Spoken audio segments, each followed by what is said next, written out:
This time, ladies and gentlemen, it gives me a great pleasure to introduce. We always hear the old people say that the youth are our future. And just recently now, this past year, we've started to get our youth involved now in a lot of these deliberations and especially the awareness of understanding and stuff. So I want to introduce at this time our Youth Chief, Brienne Chief. So you can call her Chief. So Brienne.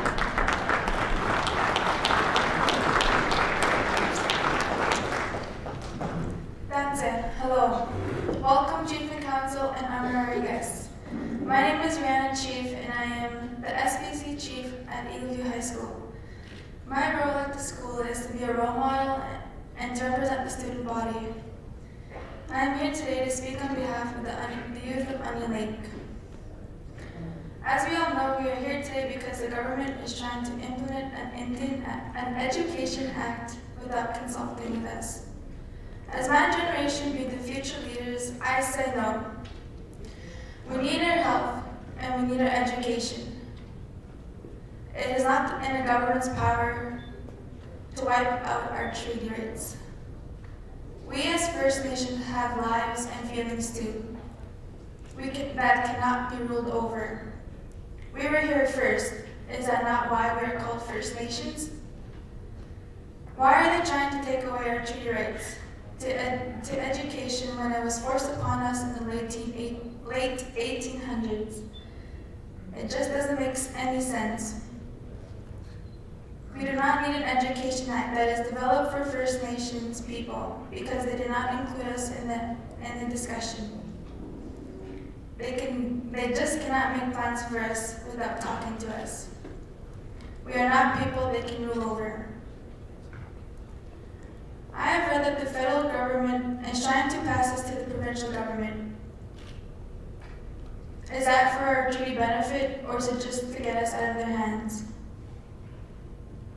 Also, why do First Nation schools get less funding than public schools? We follow the Saskatchewan curriculum too. Shouldn't we have equal funding? Why are they making things complicated for treaty people? Does a teenager need to remind them that the treaty has been made and therefore shouldn't we follow it? Do I need to remind you that the treaty states that we get peace and friendship? Doesn't it state we get education and healthcare? That we share our land?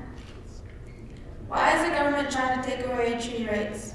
Their ancestors made a pact with our ancestors that there would be peace on this land, and quite frankly, there are still disagreements today between them and us. Our ancestors said, as long as the sun shines, the grass grows, and the rivers flow, will the treaty stand? Look at the sky, the sun is still shining. Look at the ground, the grass is still growing. And the rivers, they're still flowing strong. As a First Nations youth, it is still clear to me that we still live in an unjust society. Hi, Miyagi Sigansik. Thank you. Have a good day.